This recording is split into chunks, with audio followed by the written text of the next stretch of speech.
Bonjour à tous, j'espère que vous allez bien, que vous avez passé une bonne semaine. On se retrouve aujourd'hui pour une nouvelle vidéo pour la planification, la prévision de mon budget du mois de mars. Alors, on va commencer par les ressources comme d'habitude. Alors, en ce qui me concerne, je vais me présenter d'abord parce que pour toutes les personnes qui viennent de nous rejoindre dans ma chaîne. Alors, je m'appelle Moby, j'ai 42 ans, nous sommes une famille de 6, je suis mariée. Je travaille à temps partiel et mon conjoint travaille à temps plein. Que vous dire de plus? Nous habitons en appartement. Bon, je vous ai dit, j'ai quatre enfants, quatre ados, un de 17, un de 15, une de 14, et puis la plus jeune, elle a 11 ans. Elle va sur ses 12 ans. Donc voilà pour la composition familiale. En ce qui concerne mon budget, je viens de commencer la méthode des enveloppes il y a très peu de temps. Je la connaissais déjà, j'avais un peu mise en application, mais là, j'essaie d'être un peu plus assidue. Donc, ça va faire, depuis le mois de novembre, ça va faire novembre, décembre, janvier, février, mars, à peu près 5 mois que j'ai commencé sérieusement la méthode des enveloppes et c'est super. Je vois une grosse différence au niveau de la budgétisation, au niveau des répartitions des dépenses, sachant qu'avant, quand je faisais mes dépenses, c'était vraiment, comme je dis souvent, c'était du grand n'importe quoi. Je pouvais mettre une sacrée somme dans le livret d'épargne, repiocher pour certaines dépenses qui auraient pu être prévisibles. J'avais pas l'impression de vraiment optimiser mes dépenses. Donc maintenant, avec la méthode des enveloppes, ça devient plus clair, c'est plus clair en fait. Même pour moi, c'est plus clair et je sais à peu près dans quoi part mes sous. Rien qu'un exemple, dans l'enveloppe santé, je sais à peu près maintenant combien je vais à peu près dépenser chaque mois. Même si j'ai la mutuelle, j'ai des petits frais à droite à gauche, je saurai au bout d'une année combien je vais dépenser. Là, j'avais beau faire un budget avant, savoir à peu près où partait mon argent, mais en vrai, une fois que le budget était fait au début du mois, à la fin du mois, s'il y avait telle somme et que j'étais à peu près dans les clous, c'était pas très grave, sachant que le budget était établi, mais en ce qui concernait toutes les dépenses, ben, ça pouvait être un peu plus au niveau de la santé, un peu plus au niveau des courses, un peu plus au niveau des vêtements, mais sans une réelle vision de ce que je dépensais chaque mois. Donc voilà. Ben, ça, c'était une petite parenthèse. On va commencer le budget. Donc, moi, mon salaire ce mois-ci est à 900 euros, sachant que je serai payée à partir du 8 de chaque mois. Pour monsieur, comme d'habitude, 1 867 euros, sachant que si on est un peu plus, ça reste dans le compte. Et en général, on a souvent un peu plus.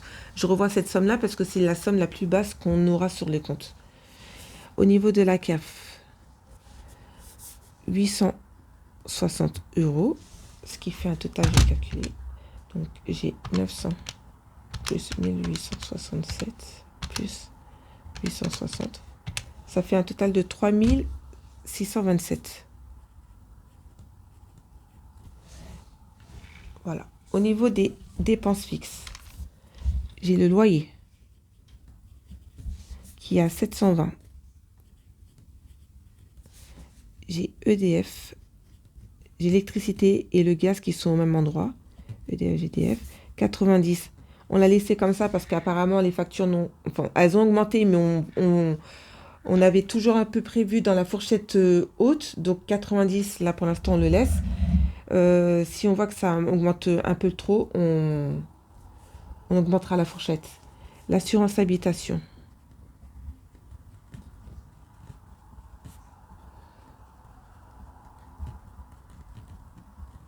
24 euros. C'était 23 des poussières, j'arrondis. Assurance auto,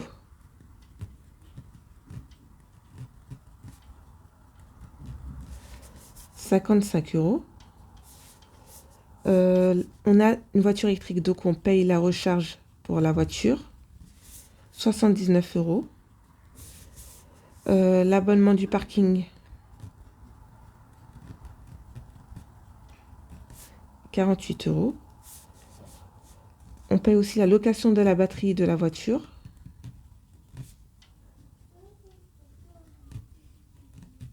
79 euros. Nos abonnements téléphoniques à toute la famille.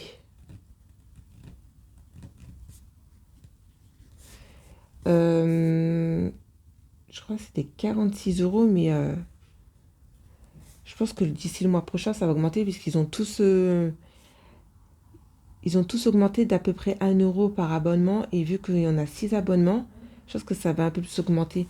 Et je vais essayer de comparer pour voir s'il n'y a pas des offres plus intéressantes à ce niveau-là. Parce qu'on est tous chez le même opérateur, on est chez Bouygues. Alors, on a essayé de faire la box. On a changé 55 euros. Ensuite, j'ai la cantine. Il n'y en a qu'un seul qui mange à la cantine. 40 euros. La mutuelle. 43 euros. Le pass Navigo. 42 euros. Et les frais bancaires.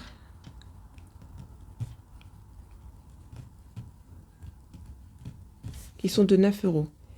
Là, j'ai plus d'abonnement. Je n'ai plus d'abonnement Canal+. Je n'ai plus d'abonnement Netflix. J'avais Amazon qu'on a résilié, mais je pense que je vais le prendre d'ici le mois prochain. Je pense que je vais prendre l'abonnement annuel, mais ça sera plutôt pour le mois d'avril, puisque là, on regardait plus du tout et on payait pour rien. Et en général, vu qu'ils ont tous leur téléphone, ils sont assez dessus pour regarder 1 ou 2 heures dans le mois. Ça servait à rien de payer de grosses sommes. Donc pour l'instant, on n'a plus d'abonnement par rapport à ça. Alors, on va passer aux épargnes. Dans les épargnes, on a un virement dans le compte des enfants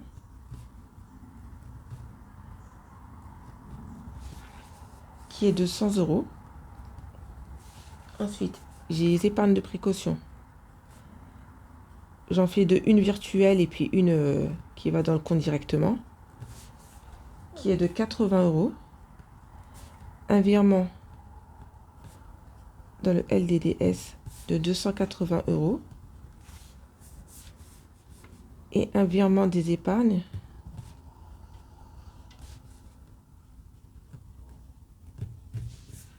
de 140 euros.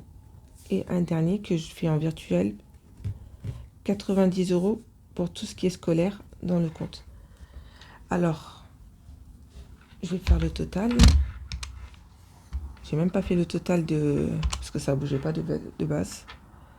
Alors, 720 plus, je sais pas si vous voyez, plus 90, plus 24, plus 55, plus 79, plus 48, plus 79, plus 46, plus 55, plus 40, plus 43, plus 42, plus 9 est égal à 1330.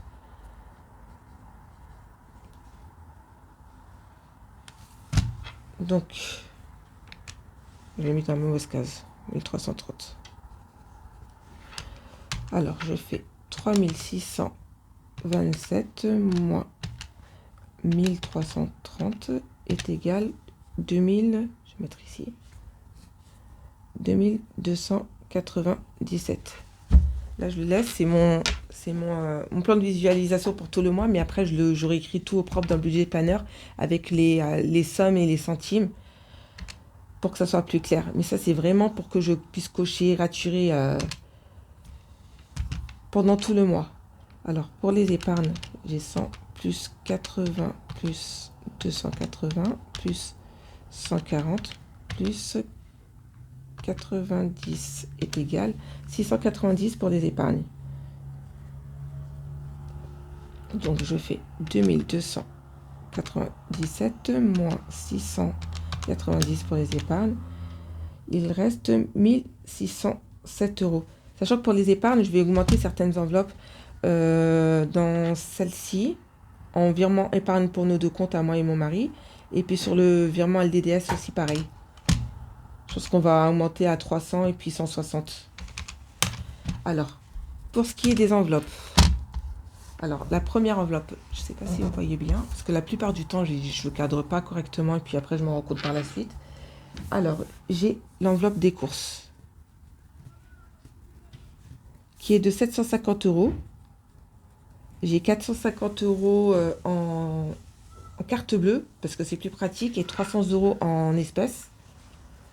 Ensuite, j'ai l'enveloppe vêtements, où je regroupe tout ce qui est vêtements et sport en même temps, qui est de 180 euros. J'ai l'enveloppe hygiène et entretien,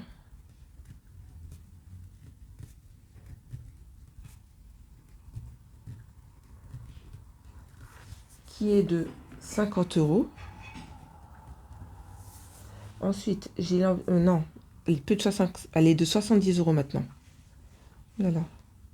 J'ai tellement l'habitude avec les 50 que 70 euros. Ensuite, j'ai l'enveloppe animaux.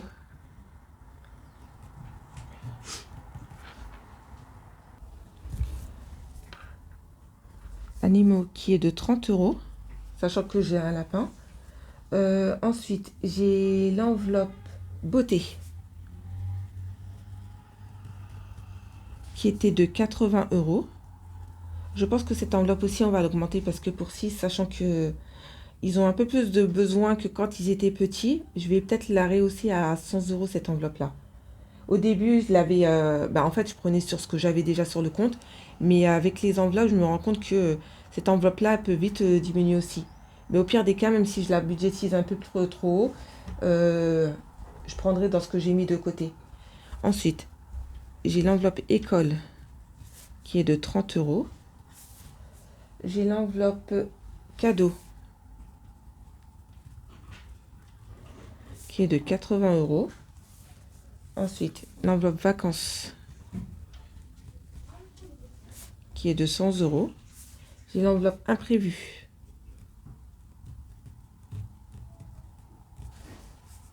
qui est de 50 euros. J'ai l'enveloppe transport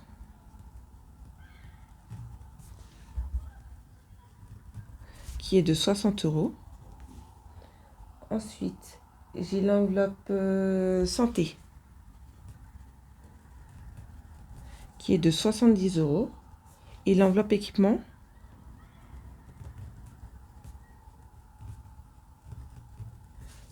qui est de 70 euros. Donc, je vais faire le total.